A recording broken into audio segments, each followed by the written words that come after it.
കൃഷ്ണഗാഥ സീരിയലിൻ്റെ ലേറ്റസ്റ്റ് എപ്പിസോഡിൻ്റെ റിവ്യൂയിലേക്ക് എല്ലാവർക്കും സ്വാഗതം. അങ്ങനെ നവീനും ഗാഥയും കൂടി സൈക്കാട്രിസ്റ്റിക്കായിട്ടുള്ള സൈമൺ ഡോക്ടറിൻ്റെ മുമ്പിലിരിക്കുവാണ് കേട്ടോ.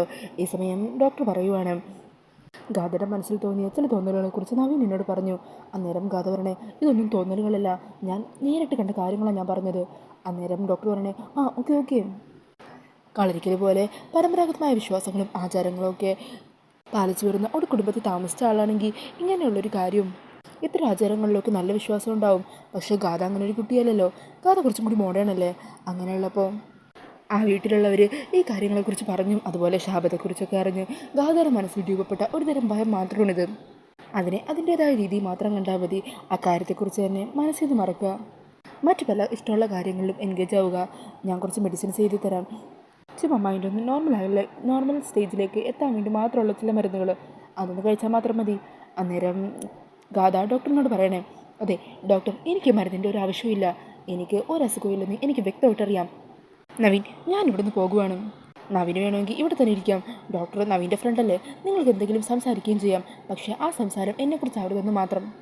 അങ്ങനെ പറഞ്ഞ് ഗാഥ ദേഷ്യത്തിൽ അവിടെ നിന്ന് ഇറങ്ങി പോകുവാണ്. ഈ സമയം ഡോക്ടർ നവീനോട് ചോദിക്കണേ, നവീൻ എന്താ ഇതൊക്കെ? സോറി ഡോക്ടർ, ഗാഥയ്ക്ക് ഞാൻ ഈ ചെയ്ത കാര്യം ഇഷ്ടപ്പെട്ടില്ല, അതുകൊണ്ടാണ് അയാളിങ്ങനെ പ്രതികരിച്ചത്. സൈമൺ, നീ ഒന്നും വിചാരിക്കരുത്. എനിക്ക് കുഴപ്പമൊന്നുമില്ലടാ.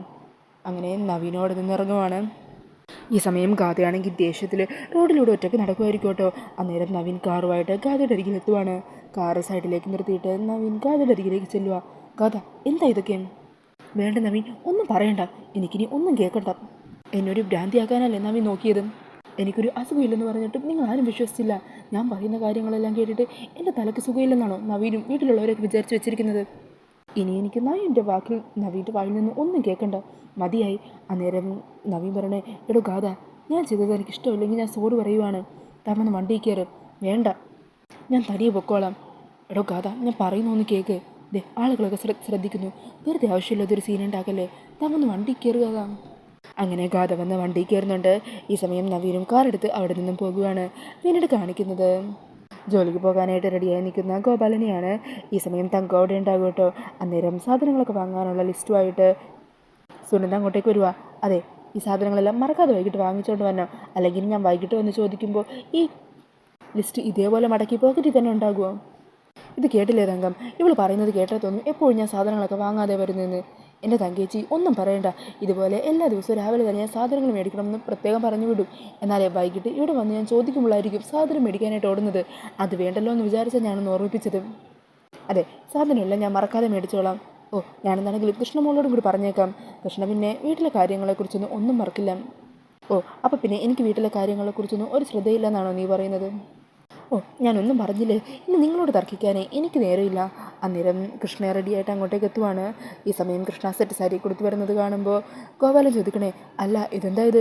കേരള സർക്കാർ ലോട്ടറി വയ്ക്കാൻ കേരള സാരി എടുക്കണമെന്നെന്താ പുതിയ വല്ല നിയമം വന്നോ? അന്നേരം കൃഷ്ണ പറയണേ, അതിന് ഗോപാലമാമ, എനിക്ക് ഇതൊന്ന് അമ്പലത്തിൽ പോകണം. ഞാൻ ഗോപാലമാമയുടെ ഒപ്പം അമ്പലത്തിലേക്ക് വരാം. എന്നിട്ട് എന്നെ അമ്പലത്തിലാക്കിയിട്ട് ഗോപാലമാമ നേരെ പൊക്കോ. പ്രാർത്ഥിച്ചൊക്കെ കഴിഞ്ഞ് ഞാനും അങ്ങോട്ടേക്ക് വന്നോളാം. അത് കേൾക്കുമ്പോൾ തങ്കം ചോദിക്കണേ, അല്ല പെട്ടെന്നെന്താ ഇന്ന് അമ്പലത്തിൽ പോകുന്നത്? അത് കൊള്ളാം, എനിക്കെന്താ അമ്പലത്തിലേക്ക് പോകാൻ പാടില്ലേ? അല്ല, ഇന്നലെ നീ ഒന്നും പറഞ്ഞില്ലല്ലോ, അതുകൊണ്ടാണ് ഞാൻ ചോദിച്ചത്. എനിക്ക് പെട്ടെന്ന് പോകണമെന്ന് തോന്നി, ഭഗവാനെ ഒന്ന് കണ്ട് പ്രാർത്ഥിക്കണമെന്ന് തോന്നി, അല്ലാതെ മറ്റൊന്നുമില്ല. പിന്നെ കൃഷ്ണമോളെ, ഞാനേ ഗോപാലേട്ടൻ്റെ കയ്യിൽ സാധനങ്ങളൊക്കെ വാങ്ങാനുള്ള ലിസ്റ്റ് കൊടുത്തിട്ടുണ്ട്. ഇങ്ങേരും മിക്കവാറും അത് മറക്കും. സുനിൽ ചേച്ചി അതൊന്നും ഓർത്ത് വിഷമിക്കേണ്ട, അതൊക്കെ ഞാൻ ഓർത്ത് മേടിച്ച് സാധനങ്ങളുമായിട്ട് ഇങ്ങോട്ടേക്ക് എത്തുള്ളൂ. അത് അക്കാര്യം ഓർത്ത് സുനിൽ ചേച്ചി ടെൻഷനാവണ്ട. എന്നാൽ ഗോപാലമാമ നമുക്കിറങ്ങാം. ശരിയമ്മേ. അങ്ങനെ പറഞ്ഞ് കൃഷ്ണൻ ഗോപാലനും അവിടെ നിന്ന് ഇറങ്ങുവാണ്. ഈ സമയം തങ്കം സുനന്ദയോട് പറയണേ, പാവം എൻ്റെ മോള്, അവളുടെ ഉള്ളിൽ സങ്കടം കൂടുതൽ ശക്തമായിട്ട് അലയടിക്കുന്നുണ്ട്.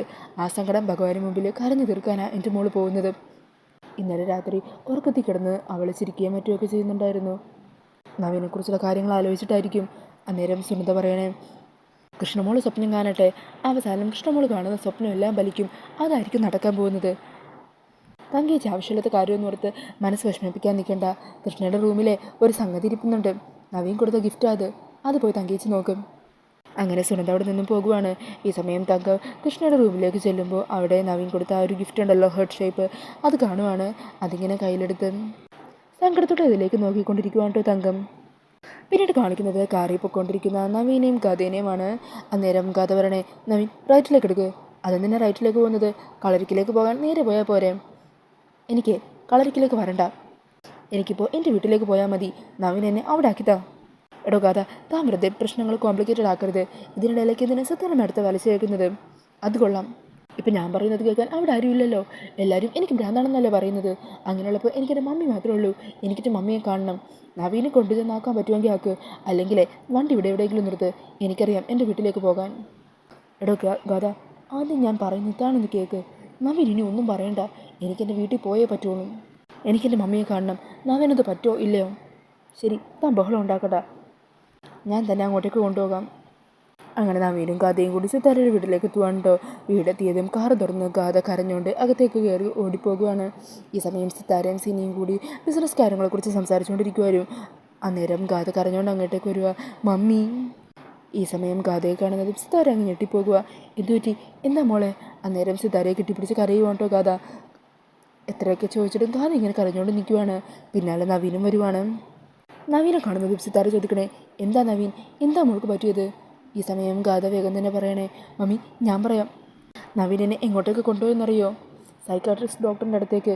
എനിക്ക് ഭ്രാന്താണെന്നാണ് ഇവരെല്ലാവരും പറയുന്നത്. മമ്മി പറ, എനിക്ക് ഭ്രാന്താണോ? എനിക്കെന്താ തലയ്ക്ക് സുഖമില്ലേ?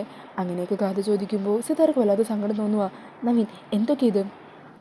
ഗാഥയുടെ ഉള്ളിൽ ചില ഭയങ്ങളുണ്ട്. അതെനിക്കറിയാവുന്ന കാര്യമാണ്. അതിനെക്കുറിച്ച് നമ്മൾ സംസാരിച്ചതുമാണല്ലോ. അതിൻ്റെ പേരിൽ എൻ്റെ മോളെ ഒരു സൈക്കാട്രിസ്റ്റിനെ കൊണ്ടുചെന്ന് കാണിക്കുകയാണ് വേണ്ടത്. അറ്റ്ലീസ്റ്റ് എന്നോടെങ്കിലും ഒരു വാക്ക് പറയായിരുന്നു നവീന്. അന്നേരം നവീൻ പറയണേ, മാഡം ഗാഥ എൻ്റെ ഭാര്യയാണ്.